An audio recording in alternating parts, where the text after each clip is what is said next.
অনেক জায়গায় আমি দেখছি মহিলারা হা করে কাঁদছে, মা বোনেরা। মুসলিমদের তো হচ্ছেই, কিন্তু হিন্দুরাও অনেকে অত্যাচারিত। বেশিবার বেরোনা, ঝড়ে পড়ে যাবে। 177টা সিটে কিভাবে আপনারা রিগ করেছেন, আমাকে মারতে মারতে কাউন্টিং সেন্টার থেকে বের করে দিয়ে পুরো লুট করেছেন। তখন আমি 13,000 ভোটে জিতছিলাম। ভরসা করতে পারছেন না বাংলার মানুষকে। বিজেপির অনেক নেতারা আমি জানি আগে আমার সাথে যোগাযোগ রাখতেন, তাদের যে কোনো বিপদে আপদে আমি পাশে থাকতাম। পুলিশি রাজ দিয়ে রাষ্ট্রীয় সন্ত্রাস করছে। তৃণমূল কংগ্রেসটাকে আপনারা ভাঙতে চান, যতই ভাঙার চেষ্টা করুন এটা আরও শক্তিশালী হবে। আবার বাধ্য হলাম ফেস টাইম লাইভে আসার জন্য। তার কারণ আমরা বাইরে মিডিয়াকে যে কথাগুলো বলি, আমি সাংবাদিকদের দোষ দিতে চাই না, কিন্তু এখন মিডিয়া, সাংবাদিকরা তো মিডিয়া কন্ট্রোল করে না, বিজেপি টোটালটা কন্ট্রোল করে এবং তাদের মালিকদের দিয়ে। এবং এখন মিডিয়া, আমি রেসপেক্ট জানিয়েই বলছি, মিডিয়ার বদলে গদি মিডিয়া হয়ে গেছে। কাজেই ওরা আমরা যেটা বলি সেটা পজিটিভভাবে না দেখিয়ে ন্যারেটিভ এবং নেগেটিভ বিজেপি অফিস থেকে যা বলে দেওয়া হয় তাই করে। ভারতবর্ষে এ ধরনের সিচুয়েশন হবে ভাবতেই পারি না। এখনও মনে হচ্ছে এইসব এত সন্ত্রাস, রাষ্ট্রীয় সন্ত্রাস, অত্যাচার, সমস্ত কর্মীদের থেকে সাধারণ মানুষকে গ্রেপ্তার, হাজার হাজার মানুষের হকার উচ্ছেদ, তাদের জীবন জীবিকা যা দিয়ে তারা সংসার চালাতো, আজকে তারা প্রত্যেকে অসহায়, দুর্বল মানুষের ওপর পীড়ন হচ্ছে, তারা নিষ্পেষিত হচ্ছে, তারা শোষিত হচ্ছে, তারা বঞ্চিত হচ্ছে, তারা লাঞ্ছিত হচ্ছে।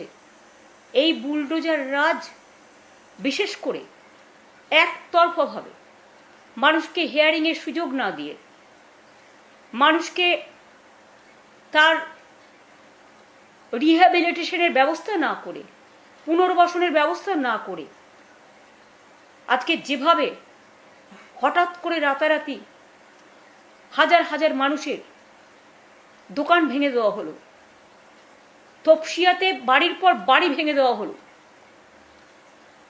অনেক জায়গায় আমি দেখছি মহিলারা হা করে কাঁদছে, মা বোনেরা। শুধু এখানে নয়, আলিপুরদুয়ারের বীরপাড়া থেকে শুরু করে হাওড়া, শিয়ালদা, তপসিয়া, তিলজলা, পাক সার্কাস থেকে শুরু করে, বালিগঞ্জ থেকে শুরু করে, হুগলি থেকে শুরু করে, হাওড়া থেকে শুরু করে, বর্ধমান থেকে শুরু করে, মেদিনীপুর থেকে শুরু করে, বাঁকুড়া থেকে শুরু করে, কোথায় নয়। মুসলিমদের তো হচ্ছেই, কিন্তু হিন্দুরাও অনেকে অত্যাচারিত। এক তো গরুর দুধের ব্যবসা যারা করেন, শুধু মুসলিম দেখতে গিয়ে একটা তো বকরি ঈদের উৎসব তাদের করতে দেননি। কিন্তু আপনারা কি ভুলে গেছেন গ্রামগঞ্জে প্রত্যেকটা বাড়িতেই প্রায় গরু থাকে এবং গরু মিল্ক ফার্মার্স আছে, তাদের বিরাট গ্রুপ আছে। কারণ আমরা মাদার ডেয়ারি, আমরা বিশেষ করে বাংলা ডেয়ারি করেছিলাম বাংলায়। আমরা দুধটা কিনতাম চাষিদের থেকে, যারা গরুর দুধ বিক্রি করে, যাতে তারা দামটা প্রপারলি পায়। আজকে হাজার হাজার মানুষ যারা দুধ বিক্রি করে, যারা গরু থেকে দুধ থেকে ছানা বানায়, ছানা থেকে মিষ্টি বানায়, সেই আমাদের ছোট্ট ছোট্ট শিশুরা দুধ খেয়ে থাকে। মানুষ দুধ খেতে ভালোবাসেন, তারা দুধ খেয়ে থাকেন। আজকে কিন্তু তাদেরও মনে রাখবেন, বিরাট একটা কমিউনিটি, লক্ষ লক্ষ মানুষ তাদের জীবন জীবিকা হারাচ্ছেন।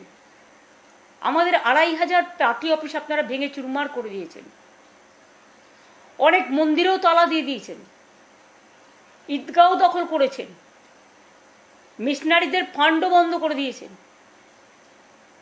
এমনকি কর্মীদের তো মারছেন, বাড়ি থেকে বেরোতে দিচ্ছেন না, এমএলএদের ভয় দেখাচ্ছেন। আমাকে কালকে 4 জন এমএলএ এসে কমপ্লেন করে গেছেন যে তাদের পুলিশ দিয়ে বলানো হচ্ছে, যদি আপনি মিটিংয়ে যান তৃণমূলে, তাহলে আপনাকে আর্মস কেস দেওয়া হবে, গাঁজা কেস দেওয়া হবে, আপনাকে অ্যারেস্ট করা হবে, এনআইএ আপনাকে ধরবে, ইডি আপনাকে ধরবে, সিবিআই আপনাকে ধরবে। এটা কোন গণতন্ত্রের নমুনা? টোটালটাই কি গ্রাস করতে চান? একটা জিনিস মনে রাখবেন, প্রবাদে আছে, বেশিবার বেরোনা ঝড়ে পড়ে যাবে। আমার কাছে স্পেসিফিক খবর আছে, প্রায় 177টা সিটে কিভাবে আপনারা রিগ করেছেন, মেশিন হ্যাক করেছেন। আমি নিজে ভুক্তভোগী। আমাকে মারতে মারতে কাউন্টিং সেন্টার থেকে বের করে দিয়ে পুরো লুট করেছেন। তখন আমি 13,000 ভোটে জিতছিলাম। এবং এটা ভাববেন না আমাদের কাছে এভিডেন্স নেই, ডকুমেন্ট নেই। সব এভিডেন্স ডকুমেন্ট আমাদের আছে। এবং সবচেয়ে নির্লজ্জ যারা আপনাদের হয়ে তাবেদারি করে আপনাদের জোর করে জিতিয়েছেন।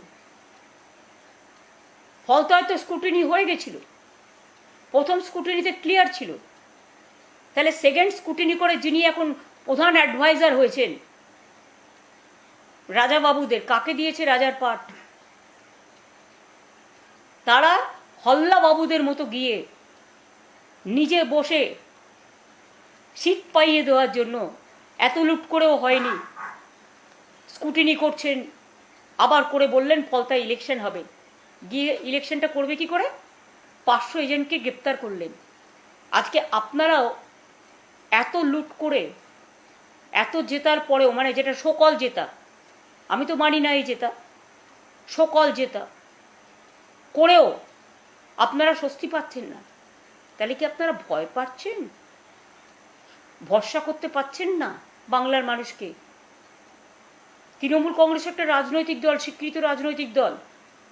সেই রাজনৈতিক দলটাকে ভাঙবার জন্য কাউকে টাকা, কাউকে ইডির ভয়, কাউকে সিবিআইয়ের ভয়, কাউকে অ্যারেস্টের ভয়, কাউকে পরিবারের ভয়, কাউকে ছেলে মেয়েদের তুলে নিয়ে যাওয়ার ভয়, অনেক কিছু ভয় দেখাচ্ছেন।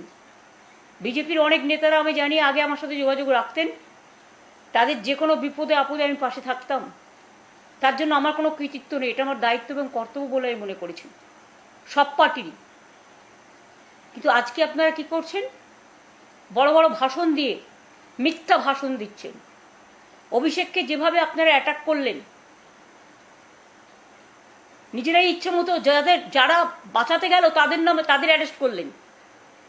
আর বিজেপির যাদের সাথে বিজেপির নেতাদের ছবি আছে, লোকাল তো বেশি ছিল না, কয়েকজন মাত্র হাতে গোনা, বাইরে থেকে আগের দিন নিয়ে এসেছিলেন, খাবার প্যাকেট যাচ্ছে, একদিন আগে থেকে তাদের অন্য জায়গা থেকে নিয়ে এসেছিলেন। এবং তার মধ্যে অনেক কাণ্ডও আছে, লজ্জাস্কর কাণ্ড, সেটা পরে বলবো না হয়, ভিডিও রেকর্ডিংও অনেক তোলা আছে। আপনারা ওইটা ছোট্ট গলি ছিল বলে যদি হেলমেটটাও না পেত, এমনভাবে পাথর ছুঁড়েছিলেন যে তার মাথাটাকে মানে পুরো স্পট ডেথ হয়ে যেতে পারতো। এইভাবে একজন পুলিশ মারা গিয়েছিল। তারপরেও বিজেপির সভাপতি বলছেন গর্ব করে, আরে বেঁচে তো আছে। হ্যাঁ বেঁচে আছে, আপনারাও বেঁচে ছিলেন আমাদের সময়, আমরা আপনাদের দুধে ভাতে রেখেছিলাম। আর আপনারা আজকে বন্দুকের গুলি আর পুলিশ দিয়ে, পুলিশি রাজ দিয়ে রাষ্ট্রীয় সন্ত্রাস করছেন। এতে কি আপনাদের সুনাম হচ্ছে? না সারা পৃথিবী জুড়ে লোকে ধিক্কার দিচ্ছে? আয়নায় একটু নিজেদের মুখটা দেখুন। তাহলে আইন কি এক একজনের জন্য এক এক রকম নাকি? তৃণমূল কংগ্রেসটাকে আপনারা ভাঙতে চান, যতই ভাঙার চেষ্টা করুন এটা আরও শক্তিশালী হবে। আর যারা আজকে বড় বড় কথা বলছেন নিজের সম্পদ বাঁচানোর জন্য, যে নেতারা কর্মীদের পাশে যাচ্ছেন, এটা ভুল তথ্য। আমি নিজে কোর্টে গিয়ে লড়াই করে এসেছি, ঘরে ফিরিয়ে দেওয়ার ব্যবস্থা করেছি। এখানে প্রশাসন সন্ত্রাস চালাচ্ছে, যারা রক্ষক তারা ভক্ষক হয়ে গেছে, টোটাল ললেসনেস চলছে। এমন পৃথিবীতে ডার্ক হিস্ট্রি হয়তো হিটলারও করতে পারেননি। এটা মনে রাখবেন। দলের প্রথম সারির নেতা, লোকসভা যাকে আপনারা সারাক্ষণ গালাগালি দিয়ে বেড়ান, দলের থার্ড লার্জেস্ট অপোজিশন পার্টির, সেকেন্ড লার্জেস্ট অপোজিশন পার্টির লিডার অব লোকসভা পার্লামেন্টে, তাকে আপনারা যেভাবে অ্যাটাক করলেন, যেভাবে মারলেন, তার চোখ এখনো অক্ষত আছে কিনা আমরা জানি না। ডাক্তার ডাকা হয়েছে, কারণ এখানে তো আবার হাসপাতালকেও বারণ করে দিয়েছেন যাতে কোনো হসপিটাল ট্রিটমেন্ট না করে। ওপিডিতে স্ক্যান করতে ভয় পাচ্ছে। এ কোন রাজত্বে আমরা এলাম? এটা কোন তুগলকি কাণ্ড চলছে?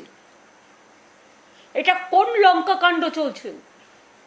লঙ্কা কাণ্ড তো হয়েছিল সীতামাকে উদ্ধার করার জন্য, আর আপনারা পুরো বাংলাটাকে লুম্পেনদের হাতে তুলে দিয়েছেন। বাংলা হান্টের আরও খবর দেখতে নজর রাখুন। বাংলা খবর মানেই বাংলা হান্ট।